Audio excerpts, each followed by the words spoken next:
half in the bag. What is happening to me? Did you miss me, Spidey? The cast of The Odyssey stars in Spider-Man Brand New Day, directed by... I'm not sure.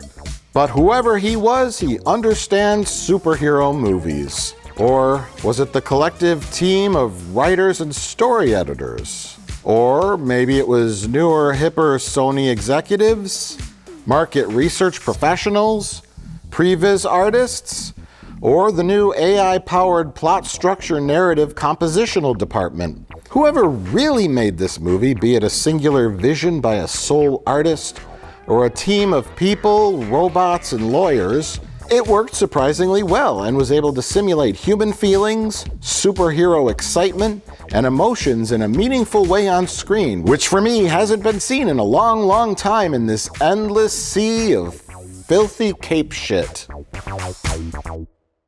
Before we get into the movie, I have to say right off the bat, I rewatched, just in prep for this, I rewatched Brand New Day, the one with the other Spider-Mans showing up. Tobey Maguire and Andrew Garfield. That's the one right before this. This is Brand New Day. Why do they have these stupid fucking names? No Way Home, I watched, with all the other Spider-Mans. Can I just, remember Spider-Man 2, that's the one with Doc Ock. Can they just put a number and then... I know, that's, again, going with the cynical corporate side, they don't do that because they don't want people, oh, I didn't see 2, so I can't see 3. The Homecoming, No Way Home, and whatever the other one was, I didn't watch all 3, but all 3 are directed by a guy named John Watts. And the smartest decision they made with this movie is to get a different guy, because this one actually looks like a movie. Yeah. Most of John Watts' stuff looks, and this could be Marvel's side, I don't know. So much of it is, we were talking about this on the Odyssey review, how many movies where it's just like layers and layers of green screen and CG. And he had to be shot a different day. He's over a blue screen. This was shot separately. All of this out here is fully digital. We did have to play with his blood flow in his head and had to color correct some of that. There's a part at the end of that last one where Aunt May is dead and Peter Parker goes to her gravestone, and then Jon Favreau walks up next to him. And they're just in a graveyard, and there's like a tree next to them, and it's all green screen, which means the lighting is all completely flat, and it looks like trash. And so many, even though I like the other Spider-Man movies well enough, that's what has always bothered me about them, is that they have no real kind of vision to them. And this movie, there's shadow. There's shadows in the film, and I didn't get taken out with distracting green screen of people standing on a street corner. It looked pretty good. Yeah. And out of these recent ones, it's the one that captures that kind of Sam Raimi spirit the most.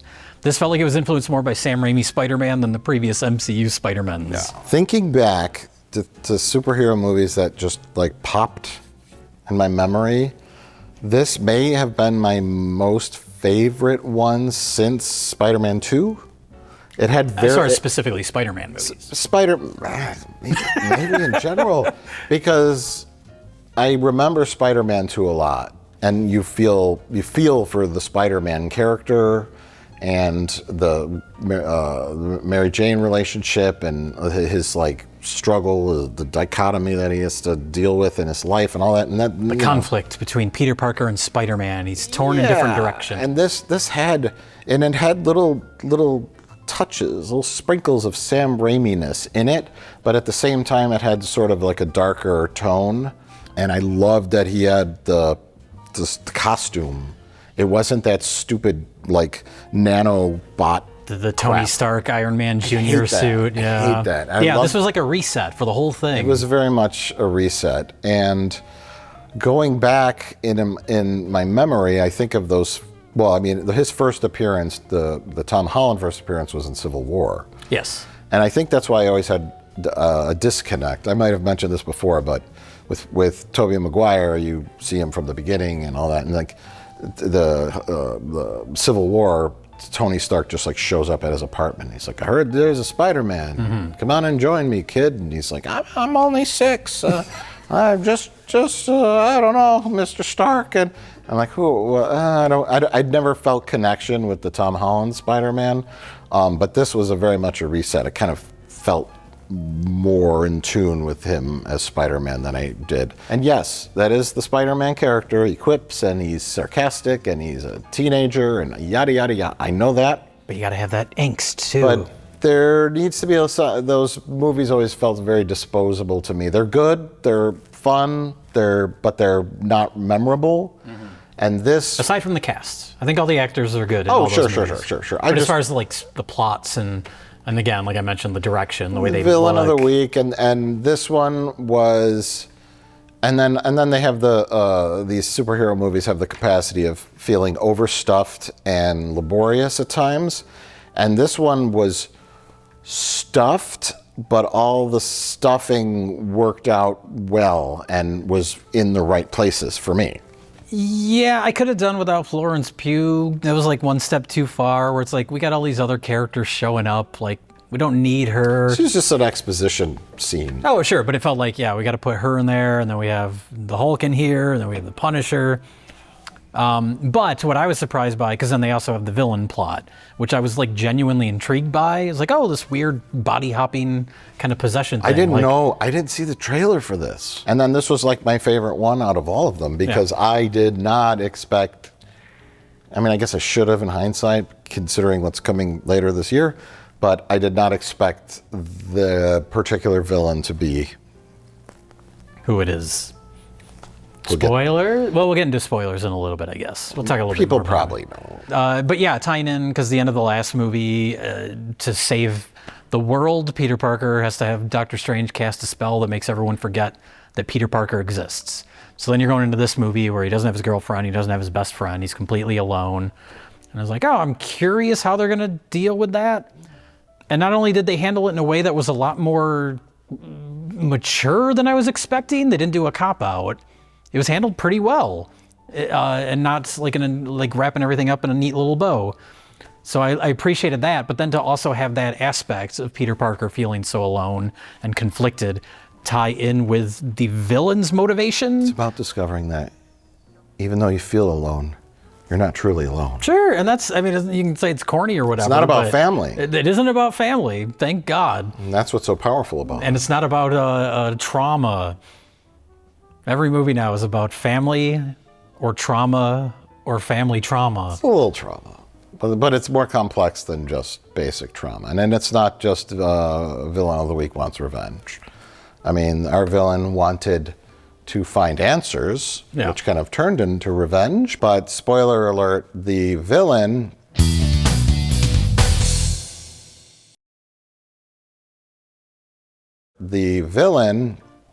is Jean Grey. Yeah. From the X-Men, one of the most powerful superhero characters to exist.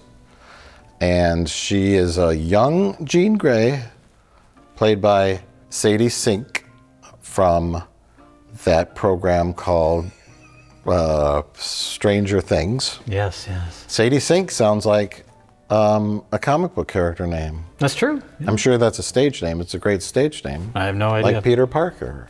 Peter Parker and Sadie Sink. But Sadie Sink's a real person. Peter Parker is a fictional comic book character. But Sadie Sink's probably a fake name. I have no idea. All I know is that, especially as those later seasons of Stranger Things went on, there were some of them where you were like, well, this person's going to go on and do some great stuff and be a good actor.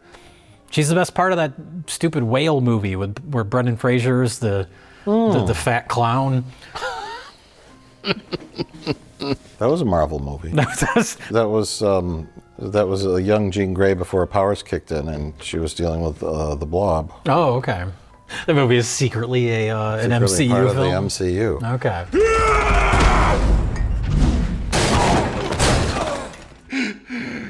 I'm sorry for leaving you. Told you not to mention his weight. No, but when she's introduced in this movie, and then where the plot goes in the third act, it felt very X-Men-y. Felt kind of Stranger Things-y too, which is probably just because Stranger Things is influenced by everything, but yeah, all derivative. That... Sure. It's the ultimate expression of the word derivative. No, I know what you mean, because like the mutant trapped in the lab being studied by, I knew when I saw Mr. Milchick on screen. The minute he walked on frame. He's up to no good. He's Yeah. lying. This whole, especially like they set that up like little gems in the script. Like Mary Jane is like, I got hired at that job, but it's a soulless corporation. It's like, what's wrong with soulless corp? Well, okay, they're all soulless corporations. It's like that line and that whole little bit was in there to kind of put that seed in your mind to not trust the Department of Cleanup or Department of Damage Control. Which yeah. I don't know if that's a comic book thing or not, but I know there's a whole like comic book series about like a team of people that goes out and cleans up after superhero messes. yeah, I don't know if that's called Damage Control or It not. might be, but I love that they show the damage control sign. This I laughed because it's also a very subtle joke. It wasn't like hitting you over the head with the Marvel humor in this. Yeah. Randomly, but it was like Department of Damage Control, and then it pans up, and the building just goes up forever. And I'm like, okay, that's funny. That's funny. That's funny. But it's a cover. It's a cover for secret research on how to contain, control, manipulate, extort the powers of blah blah blah blah blah. Kind of like Restrain the powers of. I feel like that's always in those are X-Men the movies. the villains in the X-Men movies. Yeah. They're both, bad villains and then bad mutant villains, good mutant heroes. But there's always like the government entities, the senators and the companies that want to try to suppress the mutant powers. Yeah. Was that the third X-Men movie where they develop a serum or something that can cure you of your mutant powers? Yes. And that classic third film Yes. in the classic X-Men trilogy that is like 15 movies. That the third X-Men movie is a very thinly veiled metaphor for repressing or controlling homosexuals or trying to change them, I guess, convert them, right? Which one is that line where one of the parents of a mutant is like, have you tried not being a mutant? Yeah. Is that the second one? Second or third? Yeah, I can't remember. I think it might be the second one, because that's the really good one. It's just this mutant problem is a little... What mutant problem?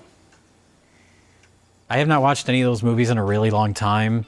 Knowing what we know now about the filmmakers, I'd be curious to go back and see if there's any sort of different way to look at it, other than just like basic suppressed homosexuality. You're talking about a certain man with the initials BS? Yes. Okay.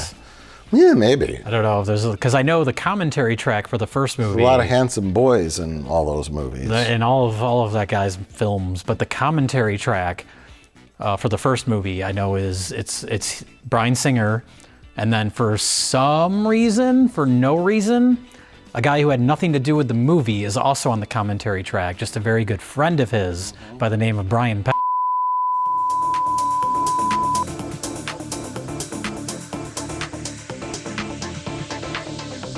Any hard feelings?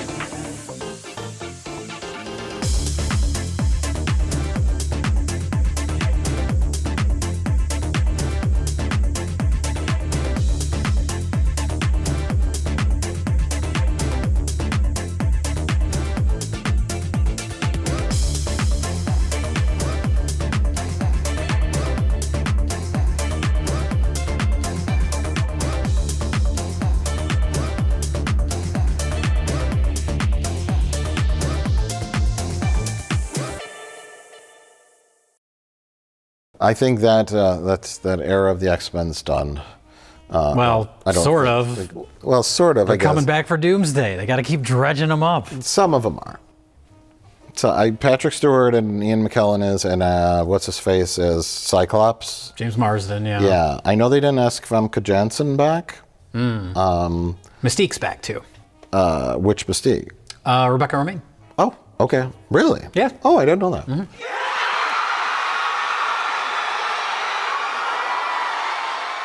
Yeah, Famke Janssen was angry. Oh, really? They'll regret this. They'll rue the day. And then they're like, well, didn't you die? But That doesn't matter. That's the thing is I don't know. Patrick Stewart's died like 5 times in that franchise.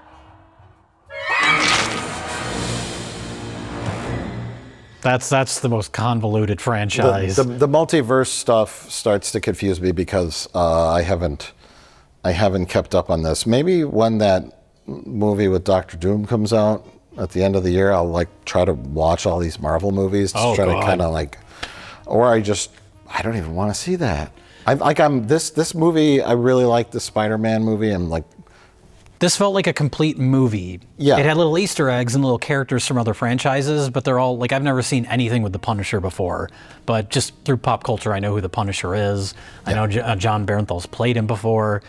But he's set up in this movie as like, oh, they have a history together, and it's just a part of the story.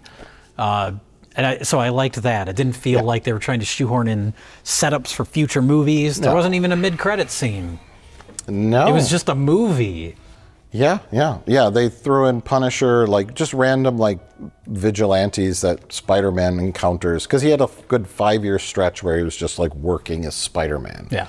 And so he's like, oh, the Scorpion guy and like other random henchmen. That was probably my favorite part of the movie, that montage at the beginning of him just being Spider-Man. Yeah. And they do these slow-mo shots that look just like panels from comic books. Again, that's what kind of reminded me of the Sam Raimi-ness of him doing all his Spider-Man poses. And it was nice to see TV on the radio get a nice paycheck from Marvel. I was very happy about that. And that Ninja Clan, by the way. Yes. I perked up because they introduced him as the Hand. Yeah. And I had it's somewhere in the back of my brain, I remember Rich Evans telling us about the Hand, because that was that's from Daredevil, that ninja group. And the Teenage Mutant Ninja Turtles, the original comic book, was like kind of it started as a parody of Daredevil. So that's why the Ninja Clan and the Ninja Turtles are called the Foot. It's like a parody of Daredevil. So the Hand, the Ninja Clan on this, is from the original Daredevil. That's the piece of trivia that I know because of one Rich Evans. Everybody out there is learning something, mainly me. Hey, can we do this one at a time, please?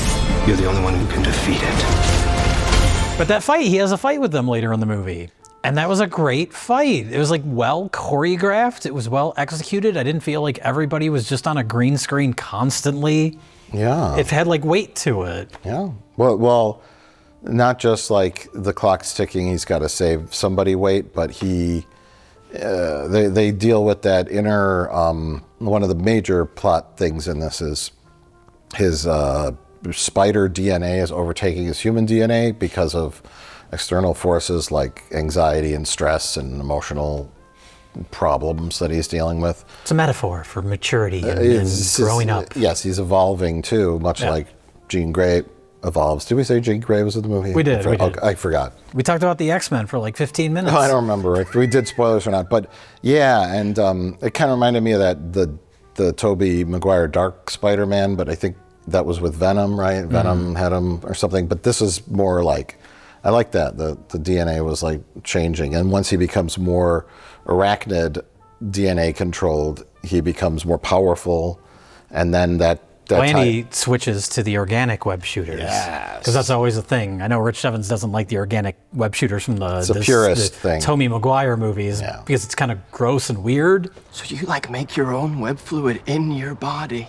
I'd rather not talk about this. It makes sense. I mean, he's mutated. Yeah. He has little tiny claws that come out of all of his It's pores. always weird to me that he's been bitten by a radioactive spider and has spider DNA But he in can't him. spin webs. But he has to make a little mechanical web shooter. It's kind of strange. It's a purist thing. Yeah. But I like the idea that this transitions from one to the other because those are both. And his eyes turn black like a spider. Yeah. And he becomes more like hypersense. He's not as watered down by his human DNA. Like everything's making him go crazy, and then that leads to the plot with the repression device, and that's why the Hulk was in it, because he had developed. Yeah, he actually ties in technology. well. But seeing Spider-Man fight the Hulk with the help of the Punisher, and the Hulk is being controlled by Jean Grey. Yeah. I mean, it was like all these great characters being put into one movie, but the premise with Jean Grey and the corporation didn't feel like a spider. It felt like Spider-Man was thrown into an X-Men movie. And because Spider-Man's usually just like, I'm Spider-Man, I'm going to beat the bad guy and save Mary Jane. And that was still an aspect of the movie, too. It was like a nice balance of everything. And Spider-Man didn't have that stupid suit. I think it was a lot of it, and that's another thing about those previous ones, where everything feels so phony. Everything's on green screen, and I think most of the time, the suit is like just completely CG. Here, like most of the time, it's just him in the suit. It's an actual like fabric suit. Yeah. I mean, clearly the CG swinging around the city.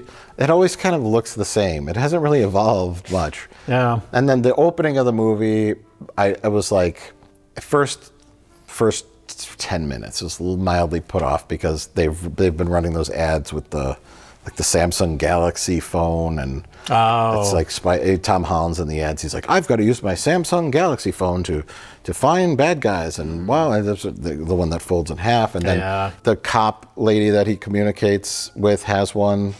Everyone has that. Mary Jane does. Everyone has that phone. Yeah. So it felt a little commercially like. And then I spotted Tom Holland's bureau. On the shelf in the bodega. You pointed us out in the theater, and I didn't know what you were talking about. Bureau. He did the Leo point. Because Tom Holland, I believe he's what us Gen Xers called straight edge, which Zoomers and Alphas now call nothing. I don't think he drinks booze. Okay. I think he may have had a booze problem. I think he mentioned something about that recently. And then he went like, I'm done with booze. And then so he developed his own product called Bureau, which I think is just water in a can, much like Liquid Death. Where it doesn't look like you're just drinking like lame water. Yeah, Liquid Death's designed to look like a booze drink. Or an energy drink or something, yeah. Something like that. And it might have a flavor to it. They might have different kinds, but that's Tom Holland's personal brand. It's called Bureau. Oh, okay. And it was on the shelf. It wasn't very like obnoxiously placed, but no, it was kind of in the shadows. The camera didn't like dolly in on it. It was tastefully done, and so it's not like you picked it up and goes, huh, Bureau. Whatever that like shark energy drink that. Oh yeah, I'm assuming that was a made-up brand. Ned was talking about. They were portraying it in a negative light, so you can't use a real brand. See, I was in Marvel. I was in like classic Marvel brain too, and I thought, oh, the shark energy drink is gonna that's what all the kids are gonna drink that are gonna mind control them. And Spider-Man has to go to the shark energy drink factory and beat up the shark who will show up from. Suicide Squad. Well, that's a different brand. Is that DC? Oh. Yeah. But that kind of lame plot sounds like something like the pure Sony movies. Yes. Like your Madam Webs. That's the kind of thing they would do in one of those.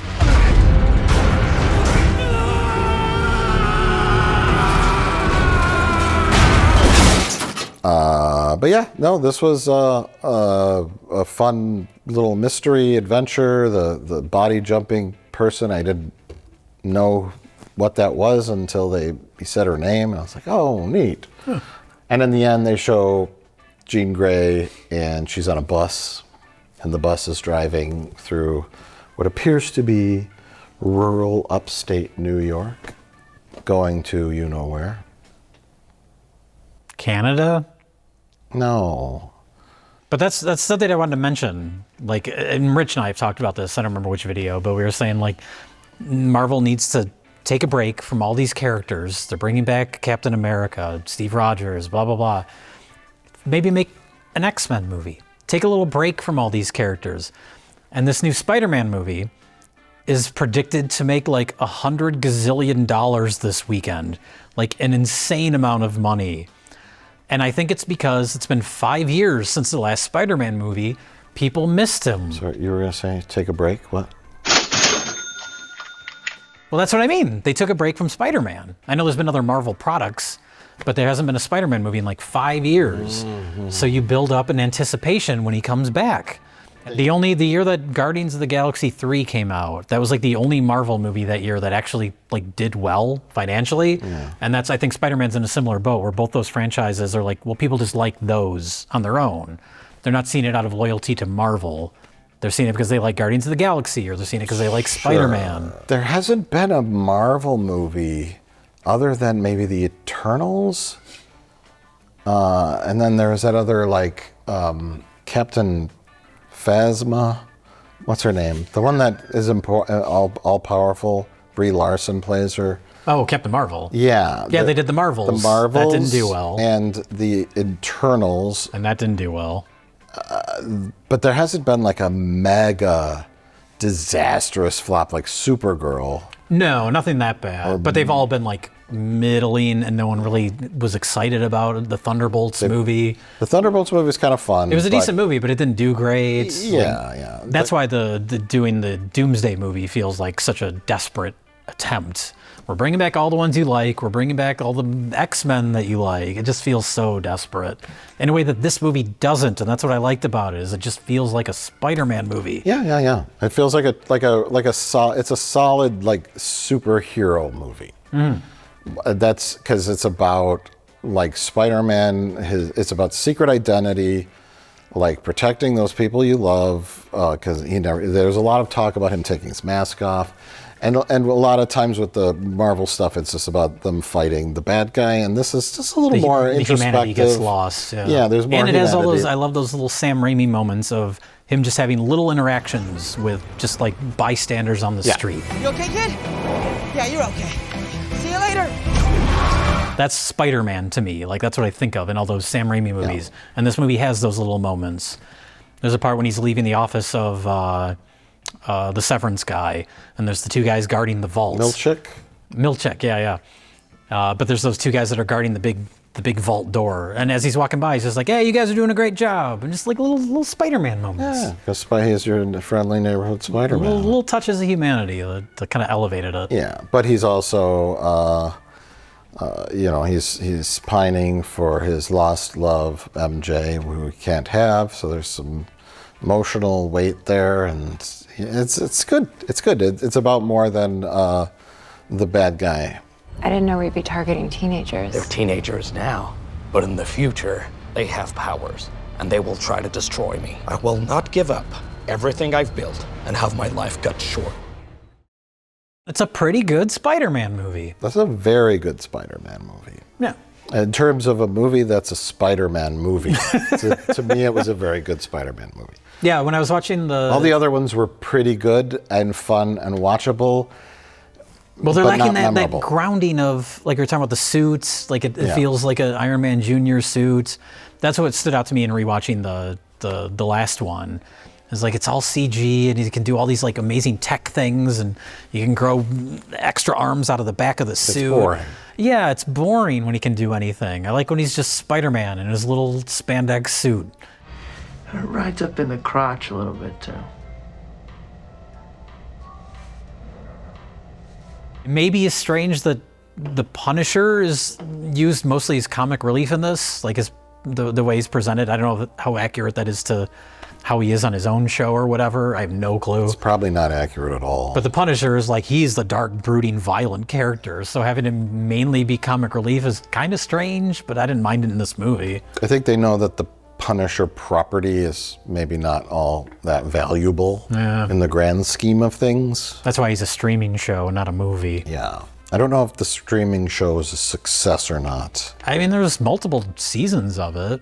Okay, baby. I don't know anything about it. All I know is that they did like a one-off special for Disney Plus, like where they do that once in a while, where it's not like a full movie, it's like an hour-long just thing. Yeah. And they did one for Punisher recently that everyone was just making fun of one effect shot where he falls from a building, and it's a very clearly like a CGI face replacement. And now Jean Grey has her full psychic and telekinesis powers. She's not yet quite tapped into her darkest layer of the Dark Phoenix yet, but she's off to Professor X's school for gifted youngsters. And we'll see what happens with that. I don't know.